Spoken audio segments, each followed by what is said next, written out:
So, totoo nga ang balita. Mabagal, slow grower pala talaga si Florida Bronze. Alam nyo guys, nung dumating sa akin to si Florida Bronze, etong ka-unpearl lang na to, pa lang siya, tusok pa lang siya, bilog pa lang. As in bilog pa lang, parang ganito. Parang ganito siya ang itsura niya nung ito. Parang ganito pala itsura niya nung dumating sa akin. Yan, nakikita nyo to guys, yan. Ganyan pa lang siya, bilog pa lang siya. Ganyan pa lang siya. Ito, parang magsimula nang dumating sa akin, tusok pa lang siya hanggang ngayon. Grabe guys, 2 months na siya sa akin mahigit. Ito pa lang ulit. Yan pa rin. Wala pa siyang pa-shoot.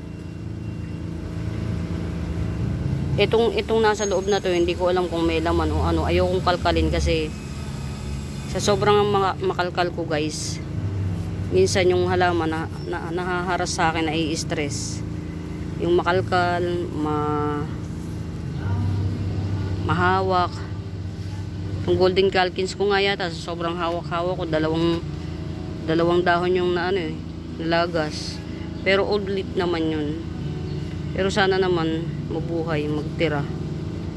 Kasi mahal pa rin bili ko.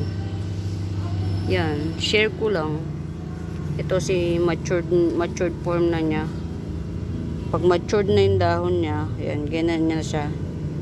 Sexy dito, sexy. Tapos ito may ganun, tas may patenga.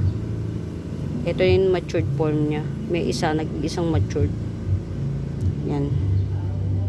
Awa ng Diyos, buhay pa. Kahawak, hindi naman nabali. Yan, si Florida Bronze. Nang bilin ko, 5 leaf siya. Ito, nakatiklop pa. Hanggang ngayon, after 2 months, 5 leaf pa rin siya. Difference lang, nag-unpearl na to. Yan. Apaka slow grower pala niya talaga. Kaya pala talaga ang mahal niya. Actually, ang mahal niya talaga.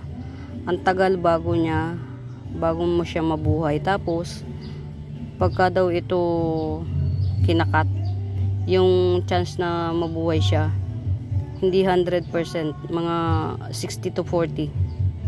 Pag magaling ka sigurong plantita, baka yung chance mong mabuhay siya 80 to 20. Pero pag yung bago mo pa lang siya nahahawakan, siguro 60 to 40. May kasama pang prayer yun.